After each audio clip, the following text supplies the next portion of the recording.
போய் அட்மிட் ஆனா வன்கொடுமை தடுப்பு சட்டப்படி புகார் கொடுத்தா உடனே எதிர் புகார் யாருக்கிட்ட இருந்து? பாட்டாளி மக்கள் கட்சி இருந்து. என்ன சொல்லி? ஏதோ ஒரு சின்ன பொண்ணை கூட்டு வந்து போஸ்ட்கார்டு பொய்யா புகார் கொடுக்கறான். வெக்கமா இல்லையா? உங்க வீட்டு பிள்ளைய நீங்களே கேவலப்படுத்துறீங்களே, உங்களுக்கு வெக்கமா இல்லையா? என்ன அடிச்சுட்டான்னு நான் புகார் கொடுத்தா உன் வீட்டுல இருக்க பொட்ட பிள்ளைய கூட்டு வந்து போஸ்ட்கார்டுல பொய் புகார் கொடுக்கிறேன். உங்களுக்கு வெக்கமா இல்லையா? தோழர்களே, ஓமலூர், மேச்சேரி, தீவிட்டிப்பட்டி இந்த காவல் நிலையங்கள் உள்ள காவல் நிலையங்கள் தொடர்ந்து இன்டர்நெட்ல தொடர்ந்து தலித் மக்களுக்கு எதிரான சிந்தனை கொண்ட காவலர்களை அந்த காவல் நிலையங்கள் உள்ளடக்கி இருக்கு.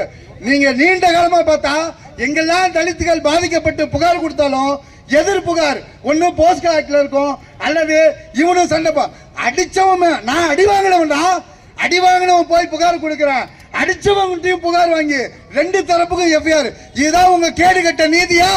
அடி வாங்கின எனக்கு எஃப்ஐஆர், அடிச்சவனுக்கு எஃப்ஐஆர். பாருங்க, கலவரத்துல நாலஞ்சு ஊரை திரட்டான். பாட்டாளி மக்கள் கட்சியை சேர்ந்தவன் நாலஞ்சு ஊரை திரட்டான்.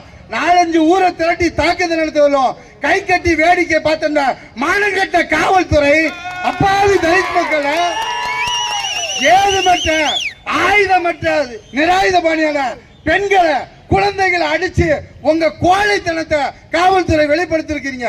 கோழைகள் நீங்கள், காவல்துறை கோழைகள் நீங்கள். அப்பாவி பெண்களையும் மாணவிகளையும் குழந்தைகளை அடிச்சிருக்க. இதை கண்டிச்சு இந்த ஆர்ப்பாட்டத்திற்கு வருகை தந்துள்ள கட்சியின் அனைத்து நிர்வாகிகளும் வருக.